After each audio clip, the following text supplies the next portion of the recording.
Il est des coins de France où la passion du rugby est souvent plus forte que la violence de l'orage. Des départements où tout s'électrise dès qu'il est question de ce sport, un sport où la puissance des joueurs est tout aussi impressionnante que celle du ciel énervé. Dans les vestiaires de l'USL, l'Union sportive lilloise, les sang et or se motivent. Sang et or, rouge et jaune, ce sont les couleurs de l'équipe de l'île Jourdain, une petite ville du Gers située à une vingtaine de kilomètres de Toulouse.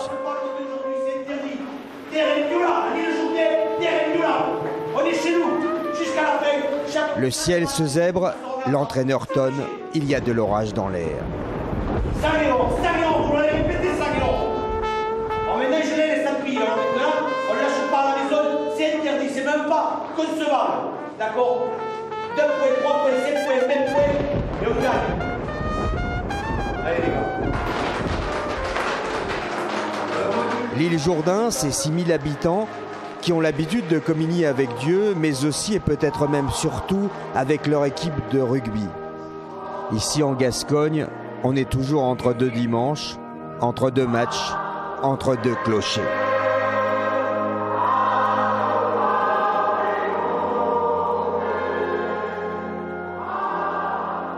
Je pense que l'esprit du clocher, ça veut dire qu'on tient à son équipe, on la défend, on va la soutenir, on regarde ses résultats, on crie quelquefois contre l'équipe adverse. Ça peut aller même un petit peu loin parce qu'on ne voit plus que son clocher. Alors que les autres équipes ont le droit aussi de jouer, de gagner, bien sûr. Ça n'a rien à voir avec le fait qu'on compte sur le soutien du bon Dieu, alors? Je ne pense pas. C'est pas défendu de dire au Seigneur qu'on souhaite que son équipe gagne. Hein. On exprime ce que l'on ressent. Mais je ne pense pas que le bon Dieu va faire qu'il gagne. Ça va dépendre de l'équipe, comment elle s'est préparée et comment elle joue. Vous suivez les résultats du club de l'île Jourdain de rugby? Je m'y intéresse toutes les semaines. Quand je peux y aller, je vais sur le terrain, mais quand je ne peux pas, le lundi matin, je regarde ce qu'a fait l'île Jourdain. Les joueurs de l'île Jourdain, les sang et or, nous les avons suivis pendant toute la saison 2007-2008, saison du centenaire et de la Coupe du Monde de rugby. 100 ans de rugby, 100 ans de vie associative, 100 ans d'une aventure humaine exceptionnelle doivent nous rendre humbles. 1er septembre 2007, sur le stade, les officiels inaugurent et commémorent. Vive le rugby, vive l'USL. Parmi les invités venus fêter l'anniversaire d'un vieux club qui se porte comme un charme, l'USL est aujourd'hui en Fédéral 2. On retrouve pêle-mêle des sportifs de haut niveau, des notables, des jeunes et bien sûr des anciens, des vieilles gloires très émues de se retrouver là. C'est toute une ville qui est pour le rugby et justement elle donne toute sa passion et tous les dirigeants se vouent à cette équipe, quelle qu'elle soit. Alors pour nous, c'est formidable. J'ai été très content d'être à l'île Jourdain pendant 7 ou 8 ans que j'étais à l'île Jourdain. Champion de France, vous avez gardé des images de ce match qui vous ont marqué? Oui. Lesquelles? Bon, mon essai, sûr. Et puis un drop de mon ami Dominique Pasquale, là, que c'est moi qui veux le taper, il m'a pris le ballon. Et c'est lui qui l'a tapé, il a marqué. C'était sympa pour l'équipe. Vous tentez jamais comme vous avez dit? Jamais. Non, c'était une anecdote, ça. C'est vrai, ça revient. 40 ans après, on se rappelle. Effectivement, le ballon m'arrivant dans les mains, je l'ai attrapé et puis voyant les poteaux, ça fait mouche, ça fait tilt et j'ai botté et je l'ai vu passer en haut des pagelles, ça a été sensationnel. Et ainsi, l'USL obtient son premier titre de champion de France. C'était en 67. 14 ans plus tard, les sang et or récidivent, toujours au pied. Les adversaires nous ont pris de haut, quoi. Ils pensaient nous régler sans faire les prolongations, puis ils se sont trompés. Tant pis pour eux, tant mieux pour nous, parce qu'un titre, ça vient pas comme ça, quoi. Il n'y a qu'à voir combien il y en a au club, là, en 100 ans, il n'y en a que 2. Mais qu'est-ce que peut apporter à un jeune le rugby qu'apporterait pas le foot, par exemple? Ça, j'en sais rien, chacun son sport. Hein. Pour moi, un jeune, quand il est dans un stade, il n'est pas en train de faire des conneries, quoi. Hein. Une façon de construire le caractère, un peu. d'une certaine façon, le rugby, c'est une bonne école pour ça. Ouais, ça le forge le caractère. Le rugby, c'est très bien, quoi. Il faut se serrer les coudes. On va jouer à 150 bornes. S'il y en a un qui se dégonfle, t'es cuit.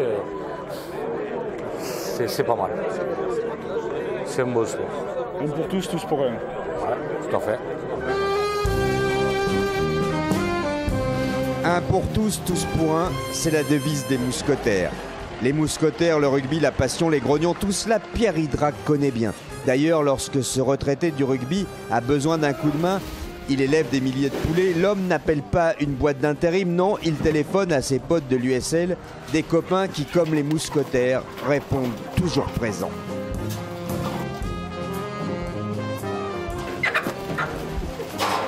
Ça représente quoi pour toi d'être ici aujourd'hui? C'est tout simplement le lien entre les rugbyman, de l'amitié et le copain qui a besoin de nous aujourd'hui. On essaye de lui filer un coup de main et puis voilà. La notion de solidarité? Exactement, ouais. Et c'est important? C'est l'essentiel dans ce rugby de village. C'est l'essentiel du rugby pour toi? Oui, tout à fait. La solidarité, le copain à côté, et voilà. De se battre, vivre des moments, il n'y a pas que le rugby, vivre des moments d'amitié et sympathique comme ça aujourd'hui. Même si ça représente du travail, après il y a tout l'après que ça représente et sur un terrain, mais tu n'oublies pas les moments comme ça passés avec un copain. Quand il est au sol, tu vas aller 2 fois plus vite pour... enfin pas moi, je vais pas vite, mais 2 fois plus vite pour essayer de l'aider, quoi, voilà. Et tous les ans, vous vous retrouvez comme ça avec les amis du rugby? Oui. Ah ouais. Et c'est bien. Tu vois, là, on peut compter sur ses copains. Après avoir débuté à l'île Jourdain, Pierre et son frère Michel ont monté une équipe qui avait la réputation de ne pas jouer à fleuret-moucheté. Il faut dire qu'à l'époque et dans ce coin-là, ça tapait dur. Une fois, j'avais pris un atout terrible à Pouillastruc. Alors, un atout, tu vois, à tomber, tu vois, moi je te le dis, un coup de poing derrière, tomber. Je n'ai pas voulu sortir. Il y avait Jean-Claude Darol, là, qui était soigneur. Il me faut là, le soir, il a fallu que j'aille à Saint-Martin. J'avais un hématome, avec une petite aiguille, me faire ressortir le truc. Mais quand ils sont revenus, attention, feu, je les avais, là j'ai dit, j'étais pas moi l'entraîneur, mais j'ai dit, je m'occupe de l'équipe réserve. Maintenant, on est allé manger ensemble à Montferrand-Savès. Je leur ai dit pendant tout le match qu'il fallait se battre. Et après, on va au vestiaire, 1,5 litre d'eau de vie. On s'est partagé. 1 litre de l'eau de vie, tu sais, de l'eau de vie, ça chauffe. Et allez, et après le match. Et alors là, les types, tant qu'il y en avait, tout ça à terre. On a descendu arbitre et joueur. Tout épouvanté, ils ont quitté le terrain. Les autres équipes, elles craignaient de venir à... Ah oui. Vous aviez une réputation? Ah oui. Et ils disaient, on va au trou de la mort. Au trou de la mort? Oui, quand ils voulaient venir ici. Alors, parce que ça castagnait grave. Oui. On avait un boxeur et tout qui tapait avec nous. L'âne, Jean-Raymond et tout le monde là. Et c'était un boxeur. Comment il s'appelait Et c'était que des joueurs du coin ou... Alors, non, de Toulouse. Mais la plupart, ils étaient d'ici. Ah oui. Saint-Martin, Gimont et Lille. Alors qu'est-ce que c'est que cette anecdote du corbillard devant les vestiaires visiteurs? Il faut nous parler de ça un peu. On avait été mal reçus dans une équipe, alors pour les épouvanter, pour les surprendre, on avait amené encore le corbillard devant les vestiaires. Le corbillard municipal? Oui.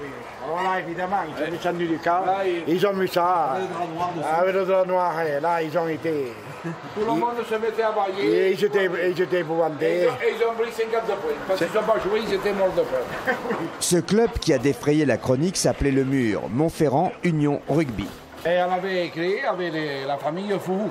Oui. Quand même, on n'aurait pas eu de Mur si on n'avait pas eu Jacques, malheureusement qui est décédé, qui a quand même Maurice et sa sœur. C'était quoi le budget du club à peu près sur un an? Jean-Claude, combien le budget était à peu près en France, c'était, on disait 100 000 10 briques, ça faisait... 100 000 francs. Voilà, 100 000 même un peu plus. Un peu plus, on a fait. On est vers les 15. Et l'aventure a duré combien d'années alors? 25 ans. 25 ans. 25 ans d'une aventure qui ne s'est pas terminée faute de combattants mais faute d'argent. Le club manquait de sous pour recruter. Donc le recrutement devenait de plus en plus compliqué. Ah bien sûr, sans argent. Ils demandaient, tout le monde demandait de l'argent. C'était une époque où les gens ont commencé à demander de l'argent. C'est-à-dire même au niveau honneur, les joueurs demandaient une rétribution. Ou des primes de match, ou des frais de déplacement, des choses comme ça. Évidemment, c'était impossible à assumer. C'était impossible. On avait un petit budget, une petite commune. Désormais, le stade du Mur ne fait plus peur à personne, il est abandonné. De l'époque héroïque, il ne reste que des souvenirs que ces deux hommes surnommés Butane et Propane se plaisent à évoquer.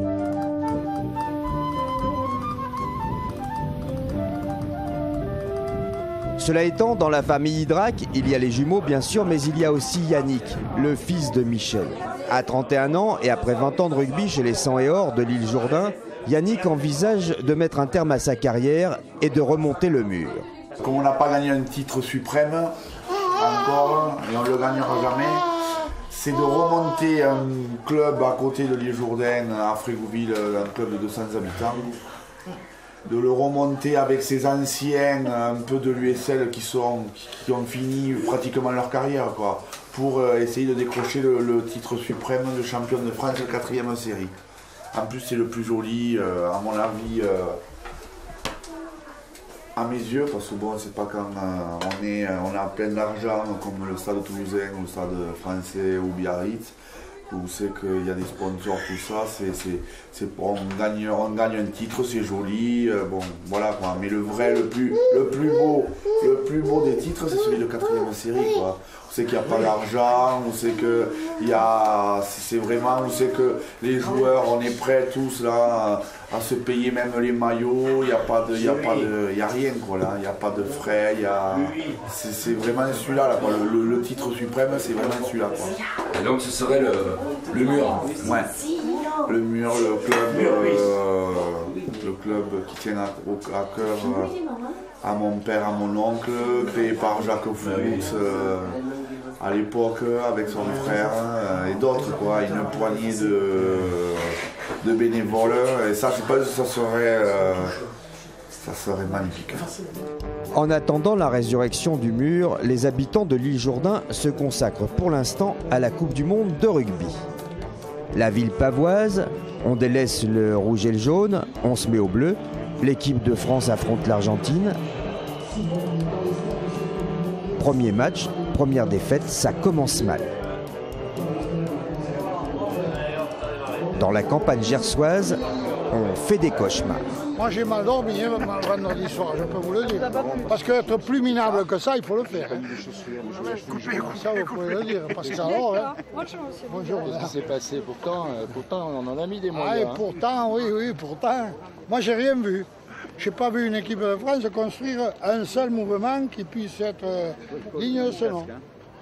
Il a été entraîneur de Mauvesin. Oui. Vous avez été entraîneur de Mauvesin? C'est ce qu'il dit. Au-dessus de la place du marché, on ne commande plus, on se recueille. Pendant la Coupe du Monde, la ville honore la mémoire de Roger Coudert, commentateur vedette des années 60. Quand je lis, il y a un livre d'or qui a été fait pour l'exposition que j'ai posé là sur la table. Et c'est vrai que je constate que tous les gens aimaient papa. Il y a même avant-hier une dame absolument charmante qui est venue de l'île Jourdain et qui écoutait, je mets une petite vidéo avec la voix de papa. Et elle a écouté papa, elle s'était assise à côté sur une chaise à côté de la cassette. Elle pleurait. Regardez, Fanguero! Allez, Fanguero!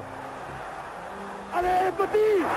2 jours après France-Argentine, les petits de l'USL partent jouer leur premier match contre Nérac. Soit ils ont fait la fête la veille, soit ils se concentrent.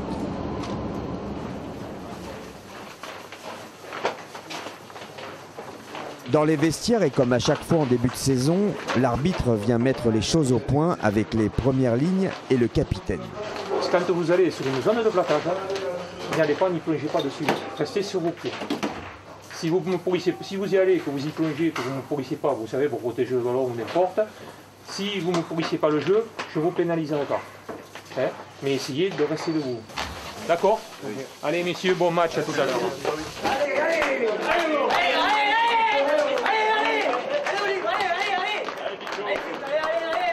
En France, les arbitres qui tentent de réguler les phases de jeu sont environ 2800. Pour eux, le plus délicat, c'est souvent d'arbitrer la mêlée. Une lutte d'influence où bien souvent la roublardise l'emporte sur la technique. Côté bagarre, il paraît qu'il y a moins de boulot que dans le temps. Plus d'arbitres, moins de bourrins, les choses ont tendance à se calmer. Voilà, dit Jean-Marc, ça a été un peu juste là le match. Ouais, mais c'est le premier match officiel de la saison. On est en phase de préparation, match à l'extérieur. Eux, c'était leur premier match chez eux, ils voulaient le gagner aussi. Je pense que sur l'ensemble du match, c'est mérité quand même. À l'issue du match, après une douche rapide, les joueurs se retrouvent au clubhouse pour une petite bouffe entre amis. Et oui, c'est un sport anglais. La réception d'après-match au clubhouse. C'est la tradition? Ah oui, toujours, oui. Toujours, oui. Il y a une réception d'après-match avec tous les joueurs ensemble, et voilà. Même si ça s'est mal passé avant, c'est fini. Ouais, les joueurs des deux équipes, oui. Tout à fait. Ça, la valeur du rugby aussi. Ben oui, ça me fait partie. T'as beau des fois te rentrer là sur le terrain, mais après tu manges ensemble et voilà, c'est fini. Le match est fini. Pas la peine de continuer à... Il n'y a pas de rancœur, il n'y a pas de haine. Ben non, le match est fini, c'est tout. C'est propre au rugby, ça. Mais on se met... Enfin, des fois, on ne s'embrasse pas quand même. Hein. On n'est pas les meilleurs amis du monde, mais on se respecte, on mange tranquille, et voilà. Et oui, voilà. Tu connaissais pas? De retour à l'île Jourdain, 2 heures d'autobus, un vieux de la vieille, Elisa Vattiero, champion de France 3e série en 81, nous explique un rugby inconnu des néophytes, le rugby à toucher. On est sur la place où nous avons appris à jouer. Il n'y avait pas toutes les voitures qu'il y a maintenant, bien sûr. Nous avons appris à jouer. Tous les anciens rugbymen se rappelleront du jeu le rugby à toucher. Et quand il pleuvait, nous continuions là-bas, où maintenant est le musée. Voilà. Le rugby à toucher, ça veut dire quoi alors? Le rugby à toucher, d'abord quand vous voyez le sol, on ne se plaque pas. Il suffit de ne pas se faire toucher par un joueur. Et pour que le gars soit en faute, il suffit que nous le touchions. Voilà ce qu'est le rugby à toucher. Et ça, tous les purs du rugby connaissent, pas de problème. Si la place de la mairie ne sert plus de terrain d'entraînement, en revanche, le siège social de l'USL est toujours dans un café. Le siège rugby, c'est dans un café. Dans un café. Oui. Oui. Voilà. Après, bon, ça, il faut voir avec les dirigeants pour qu'ils vous expliquent mieux. Mais nous, après les matchs, on vient faire l'apéro aussi.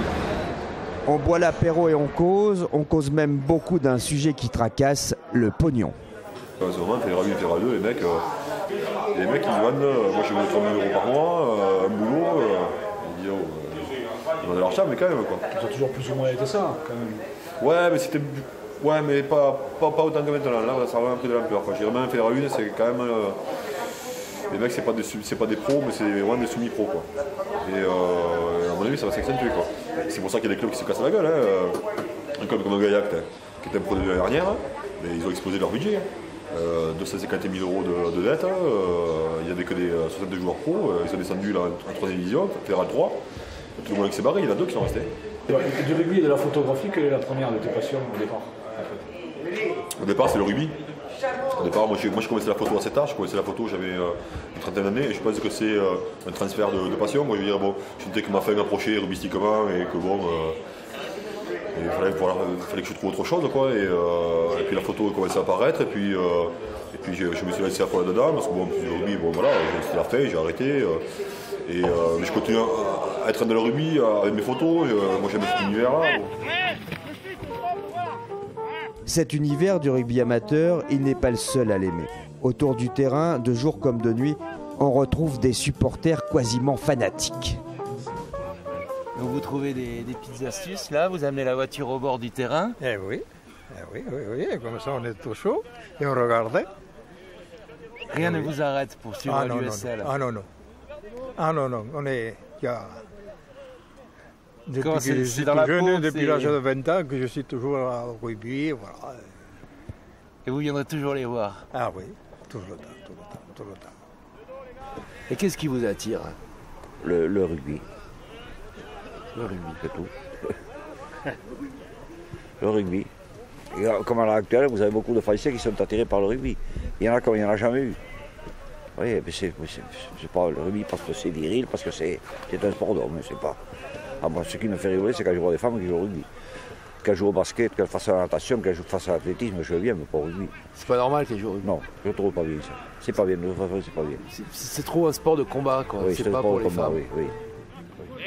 Même si les préjugés ont la vie dure, le rugby n'est plus réservé aux bébés aux carrures d'athlètes.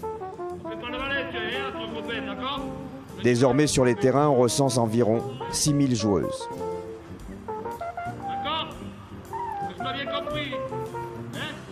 6000, c'est beaucoup, mais c'est beaucoup moins que le nombre de filles qui travaillent dans les cuisines ou plus généralement dans les coulisses des clubs amateurs. Paulette, c'est vous la cuisinière attitrée de l'USL? Ah non, je ne suis pas la cuisinière. Nous avons un cuisinier. Moi, je ne fais que servir. D'accord. Et l'aider s'il faut l'aider à l'occasion. D'accord. Ça fait 18 ans que vous êtes trouvé au poste? Oui, avec mon mari, on est là depuis 18 ans. Pour tous les repas? Oui. Pour tous les repas? Pour tous les repas, le vendredi soir, le dimanche midi. Et vous faites ça bénévolement? Oui. Ça représente quoi l'USL pour vous? Qu'est-ce que c'est? Il n'y en a pas un autre pour moi. Il n'y a que celui-là qui compte. À part l'équipe de France que je regarde, bien sûr. Mais après, il n'y a que l'USL qui m'intéresse. Il y a que... Moi, dès l'instant où un joueur porte les couleurs de l'USL, c'est un copain. C'est un peu un membre de la famille? Oui, un peu. 13 octobre, l'équipe de France rencontre l'Angleterre. Avant le match, les Lillois sont optimistes. Petit pronostic, vite. 27-13 pour la France. Tu crois qu'ils vont l'avoir si facile que ça? Je pense que derrière on est meilleur que quand même. Mais les Anglais montent en puissance. Devant, oui, mais devant ça va être dur, mais derrière moi, je pense qu'on est meilleur. On va les prendre. Maintenant je pense. D'accord. Et s'ils venaient à perdre? Eh bien tant pis, on fera la fête quand même. 2 mois après l'élimination des Bleus, les 100 et or caracolent en tête de leur poule. 7 matchs, 7 victoires. 7 victoires filmées en intégralité par Madame Zeina, vidéaste bénévole. Vous êtes super concentré depuis le début du match. Il faut, parce qu'il faut suivre toutes les actions et ça va des fois, parfois très vite. Hein. Alors, il y a du changement ou quoi? Allez, la vie de douche, pour un peu. Et lève le drapeau quand c'est le moment. Tout à l'heure, tu ne l'as pas levé. Hein. Là, tu l'as levé, voilà.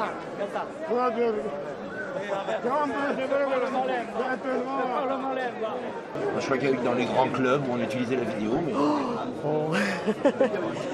Non, mais je pense que ça apporte un petit plus quand même pour les entraîneurs quand ils le regardent, ils voient les défauts à corriger, les touches, ce qui va et ce qui ne va pas. Et puis les joueurs ne peuvent souvent pas nier s'ils n'ont pas, c'est pas eux qui ont fait l'erreur ou non. Alors... Vous êtes la bonne fée, quoi. Je pense. La bonne fée, je sais pas. Grâce à vous qui sont premiers de la poule, qui sont non, ce n'est pas ce mérite, ce n'est pas moi. Ce sont eux d'abord sur le terrain et les entraîneurs. C'est pas moi qui joue. Hein. Vous êtes modeste. Vous êtes sympa. Ah, merci. Dites Pierre, vous n'êtes pas sur le terrain aujourd'hui. Pourquoi? Qu'est-ce qui se passe? Pas été sage. Ouais. Le week-end dernier. Le week-end dernier? Je suis suspendu. Suspendu combien de matchs? Je sais pas encore, la décision n'a pas été prise encore. Je serai jeudi prochain. Qu'est-ce qui s'est passé? C'est incontrôlable, c'est dans la concentration, c'est dans... Non, c'est un joueur adverse qui à un moment donné nous embêtait un peu et j'ai essayé de... Voilà, mais j'y suis pas arrivé, c'est moi qui me suis fait calmer, tout simplement. Dans le genre mauvais gestes et bagarres, voilà ce que Madame Zeina a filmé lors d'un match opposant Colomiers à l'île Jourdain. C'était en 2005.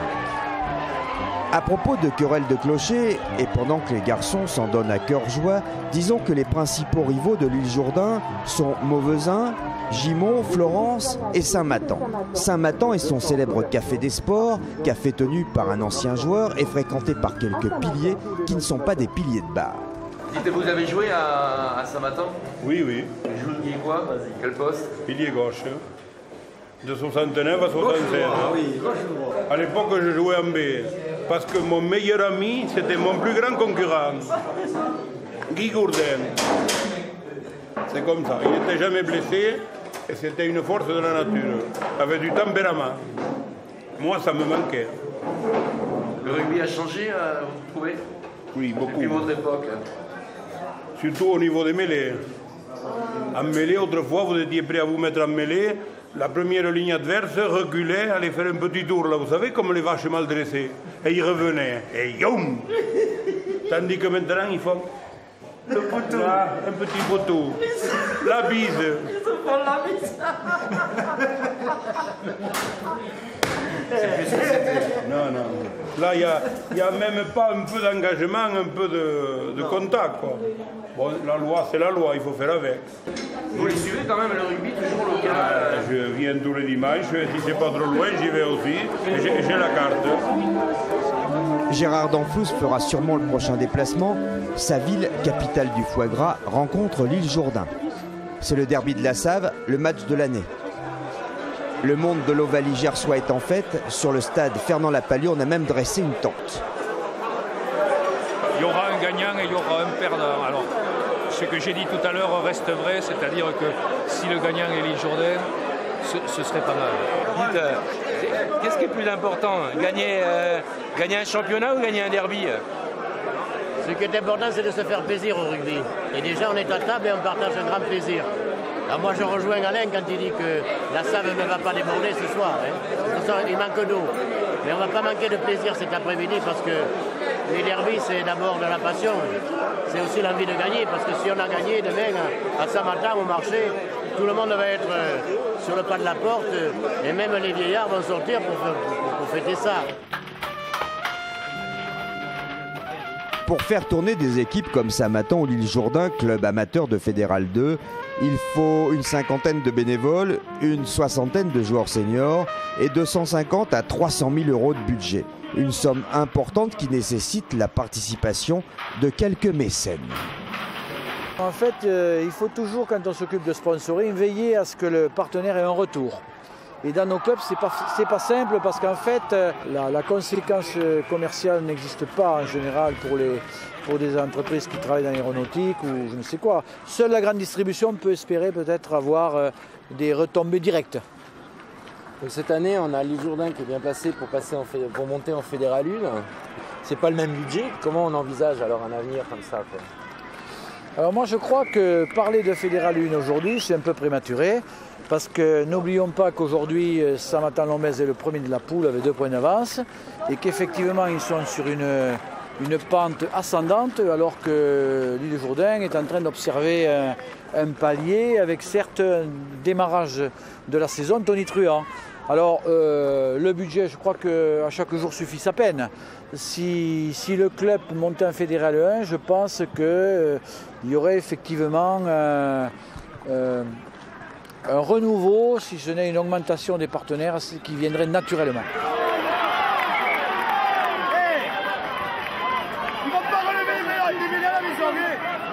La seconde mi-temps va être difficile vu que le vent se lève, mais si on est vaillant, ça passera. Ça fait 6-3 là dans l'immédiat pour Lille. Voilà, c'est très bien comme ça.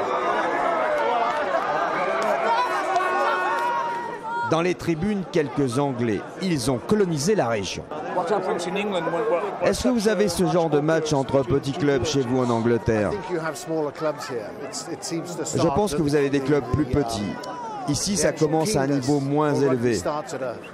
En Angleterre, les derbys, c'est entre des clubs plus importants. Vous aimez le match? J'espère que Lille va gagner.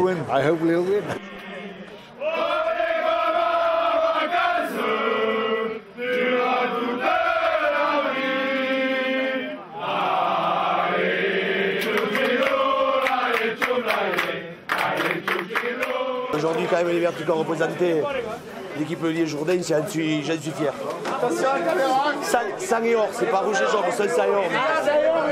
Depuis une époque, ce genre de match, c'était une bagarre de tranchées. Ça a quand même bien changé. Oui, pour quelle raison? C'est le rugby moderne. En plus, aujourd'hui, il y avait 3 arbitres, donc forcément, ça ne pouvait pas être à l'ancienne. Aujourd'hui, il fallait rester dans les règles quand même. Tu le respectes, ça? Oui, oui, c'est clair. Est-ce que vous avez joué dans des grands clubs, on connaît votre parcours. Est-ce que le fait de jouer à l'île de Jourdain, qu'est-ce que ça apporte à votre parcours? Mais je pense qu'à l'heure d'aujourd'hui, le rugby pro, c'est un peu la jungle, entre parenthèses, puisqu'il y a quand même des enjeux financiers, soit pour les clubs et pour les joueurs, qui sont quand même importants. Ici à Lille, l'enjeu financier, on ne sait pas ce que ça veut dire, quoi. Donc les gars, ils ont un cœur gros comme la planète et l'aventure humaine est vraiment fantastique à vivre.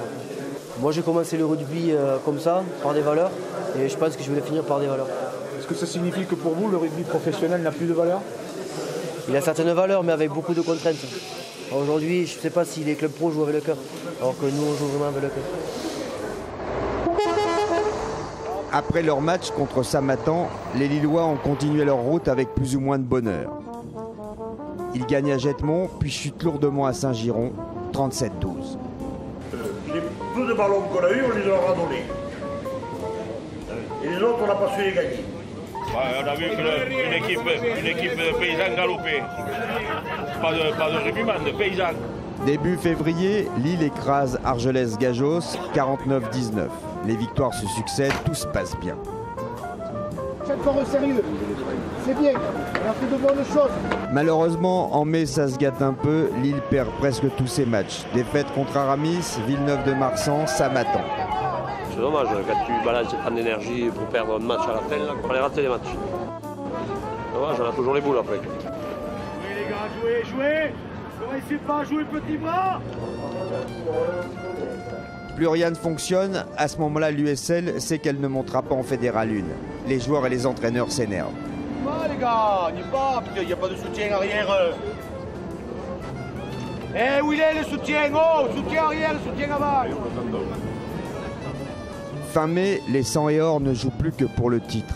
Malheureusement, ils perdent contre Cognac en 16e de finale, 17-0. Les derniers espoirs du club reposent désormais sur l'équipe 2, l'équipe réserve. Dis-moi, il faut attendre la fin de la saison pour être sous les Sunlight. On est les derniers en course, donc c'est nous, on est un peu devant de la scène, ça y est, mais bon. Il nous reste 3 matchs. Pour la championne de France, il faut en gagner 3 encore. On les prend un après les autres et on va gagner dimanche pour commencer. Et après on verra. Lundi soir, il y avait un réveil, il y avait un décrassage là, un truc là. Il y en a pas mal qui ne sont pas venus. Lui, c'est Didier Bruguer, l'entraîneur de l'équipe 2. Comme Paulette ou Madame Zaina, il est bénévole et dans le genre assez dévoué à la cause. Pérez avait fait l'effort de venir de Carbone. Et bon, il doit avoir encore avec une poule encore sûrement lundi soir. Il y avait une crainte. Ils auraient téléphoné, je le fais à Carbone. Après, les remplaçants, ça me chagrine beaucoup. Le matin, quand on annonce les mecs qui démarrent, et les mecs qui ne se retrouvent pas sur la feuille de match, je tire une tronche, quoi. Je comprends, hein. Ça passe pas plaisir, on est les boules. Mais bon, on dirait les poulpes là qui sont restés pendant quelques jours au soleil. Pas la gueule des types, quoi. Je ne demande pas de sauter à l'air. Oui, ça y est, je suis remplaçant, on m'écarte du groupe même, je ne demande pas ça. Mais bon, il y en a qui tirent une tronche. Alors imaginez les mecs qui jouent à leur place, à votre place. Je veux dire, quand je lui ai piqué la place, il va se suicider. Mais je sais pas, quoi. Mais on joue un truc, c'est pour s'amuser, les gars. C'est pour s'amuser, on écarte les mecs, mais on est obligé de faire comme ça, nous. Après, on prend des remplaçants. Tu joues à droite ou à gauche, toi? M'en fous. Ça me fout. Allez, Mimi. Dernier porte-drapeau lillois, l'équipe réserve à la pression. Chacun cherche à faire le maximum, même Raphaël, blessé à l'épaule. Tu es blessé et tu viens quand même essayer de t'entraîner. Je suis blessé, mais bon, c'est pour essayer, quoi. Et aussi, bon, ça m'embête, quoi. C'est des phases finales. Je veux pas les laisser tomber. Si je pouvais faire quelque chose, quoi, je le ferais, mais là, je peux rien faire, quoi. La douleur, elle est plus forte que... Voilà, quoi.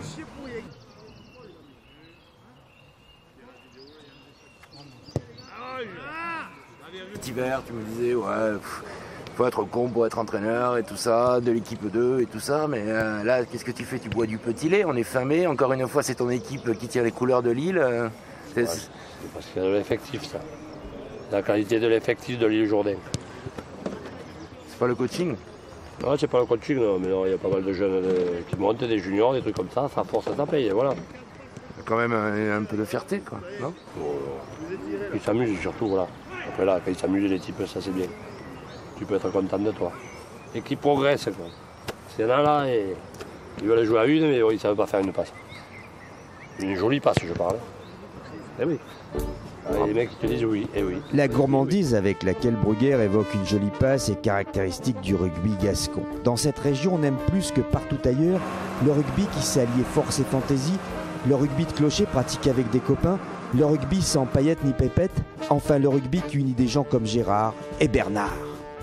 Quand on rentrait à l'entraînement, j'avais 16 ans et demi, tu me faisais conduire la 403, tu te rappelles hein? C'est vrai, oui, en 71, 72. 71, 72. Oui, c'était ma première voiture. Et aujourd'hui, regarde, toi tu vas prendre la retraite et moi bientôt. Hein? On va pas en profiter longtemps. Vous avez joué ensemble tous les deux? Eh bien sûr. Oui, mais lui il était jeune. J'étais jeune, mais bon. On a 10 ans d'écart. Et voilà, bien sûr. Oui, oui. On a joué ensemble. Oui, oui, pas contre, non. Non, pas contre. Parce que lui, il a joué à Groyer, mais sinon, il a joué presque toute sa vie à Saint-Martin. L'avantage du rugby, c'est que l'on peut jouer presque avec son père. C'est-à-dire qu'il y a des générations, on peut faire partie d'une génération qui a 20 ans aujourd'hui et tu peux jouer avec des gens qui ont 38 ans, 40 ans. C'est ça l'avantage pour les jeunes, c'est ça. C'est extraordinaire. Le père peut jouer pilier, le fils peut jouer talonneur. Mais ça peut se voir, ça ne peut se rencontrer que dans un rugby de village. Dans un rugby professionnel, on ne peut pas le voir aujourd'hui. C'est pas possible. Voilà. Est-ce qu'il y a des valeurs communes entre la paysannerie et le rugby comme vous l'avez connu? Ben oui, oui. Il y a eu des paysans qui ont joué au rugby dans le temps et qui étaient des vedettes, comme Biamourette, voilà. Michel Lasserre, Ercole Trinini, qui était une force de la nature. Et voilà. C'est des gens qui n'ont jamais joué à l'équipe de France parce qu'il n'a joué qu'au club de Beaumont et tous les soirs il allait traire les vaches et le matin avant de partir il les trayait aussi. Et c'est quelqu'un d'ailleurs que j'aurais aimé connu, Michel Traverse veut m'y amener et ça c'était une force de la nature. Un pilier un jour lui a dit « Je t'ouvre la tête comme un livre ». Et Trinini lui a répondu « À quelle page ?» Et à chaque fois. Mais est-ce qu'il y a des valeurs communes entre le travail au champ, le courage, la solidarité, tout ça et le rugby? Est-ce que... Ah, ça a bien changé. Les sous ont changé tout ça. Mais quand vous y étiez, vous? Mais moi, à l'époque, je ne touchais pas de sous. Je ne savais pas ce que c'était, les sous. On allait manger chez Meignet, des fois on ne payait pas, mais c'est tout. Christian Meignet disait « Va-t'en ». Et le père Meignet, pareil. Mais ça, bon, c'est du passé. Aujourd'hui, on achète des gens comme on achète des bêtes. On les monnaie, comme on dit. Il est bon, il vaut des sous. Mais des fois, ça peut décevoir aussi. C'était des forces de la nature, les agriculteurs. Comme mon ami Firmin, c'était une force de la nature. Il pouvait... Non, mais bon, c'était pas un grand joueur de rugby. Il savait pas manier trop le ballon. Mais en mêlée, il était là. Et s'il reculait d'un centimètre, il ne voulait pas ça. Voilà. Lui, c'était sa mêlée. Et c'était une force de la nature. Dimanche 25 mai, l'équipe réserve perd en 8e de finale. On peut désormais reparler de l'équipe 1, histoire d'expliquer, avec un dirigeant, que le tournant de la saison, ce fut le match contre Aramis. Je ne sais pas si les joueurs ont eu trop la pression, pas la pression, je ne sais rien, c'est eux qui l'ont dans leur tête. Ils avaient été préparés par les entraîneurs correctement. Après, ceci dit, Aramis jouait quand même une qualification chez eux, avec les vertus qui sont les leurs, avec un village de 600 habitants, des gens qui ne prennent pas d'argent, ça c'est à souligner. À cette époque où tout le monde demande de l'argent et on ne parle que de ça, le professionnalisme est en train de tuer les petits clubs, je l'avais déjà dit il y a 4 mois. à grands pas parce que c'est la pyramide inversée. Top 14 descend en Pro D2, la Pro D2 descend en Fédéral 1 avec des contrats professionnels en Fédéral 1 alors qu'on se dit amateur. Et donc ce qui veut dire qu'en Fédéral 1 ça descend en Fédéral 2 et ainsi de suite, quoi. Donc ça devient quand même très compliqué pour les clubs. Très compliqué puisque les clubs sont toujours gérés par des bénévoles, des gens qui laissent du temps, de la famille, avec beaucoup de cœur et de passion, mais cette passion petit à petit, j'ai l'impression qu'elle ne s'essouffle pas, mais bon, on n'a pas la reconnaissance de ces gens-là, et les joueurs sont de plus en plus exigeants, et ils ne se rendent pas compte que les exigences sont demandées sur des gens qui sont volontaires et bénévoles. Donc voilà, d'après ce qui concerne le match Aramis, moi je le répète, je suis encore en course, je trouve que c'est très bien pour le rugby qu'on puisse montrer encore qu'avec des valeurs, avec des jeunes du village et pour avoir envie de ramasser les montagnes, on peut faire encore des choses sans parler d'argent. Et je dis chapeau et je souhaite franchement, ce serait le plus grand bonheur qu'ils soient champions de France. Aramis, que Jean-Marc vient d'encenser, n'a pas gagné le championnat de France, mais a quand même obtenu son ticket pour monter en Fédéral 1. Une division où le budget moyen d'un club est d'environ 800 000 €. Trop, beaucoup trop pour Aramis qui a refusé sa place dans l'élite amateur. Du côté de l'île Jourdain, malgré un bilan globalement positif, l'entraîneur des 100 et or a décidé de partir. Un échec, bien qu'ayant quand même sorti l'île Jourdain de l'ornière où il se trouvait. C'est pas un échec comptablement, c'est un échec humainement parlant. C'est tout ce qui me gêne un peu.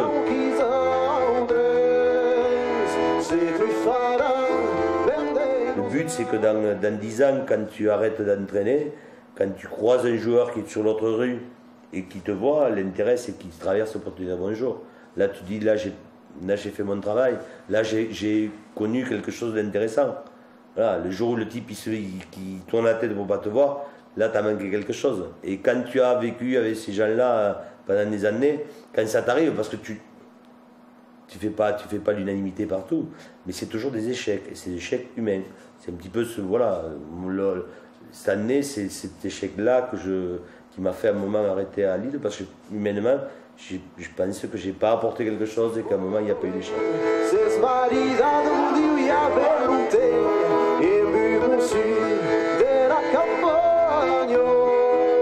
De l'île Jourdain à Mauvesin, en passant par Lombez, Samatan ou Fleurance, le rugby c'est bien autre chose qu'un sport. Derrière les rebonds hasardeux d'un ballon qui s'en va là où on ne l'attend pas, il y a tout un art de vivre. Un art de vivre et de jouer, parce qu'entre nous, ce jeu inventé par un Anglais, il aurait pu l'être par un Gersois.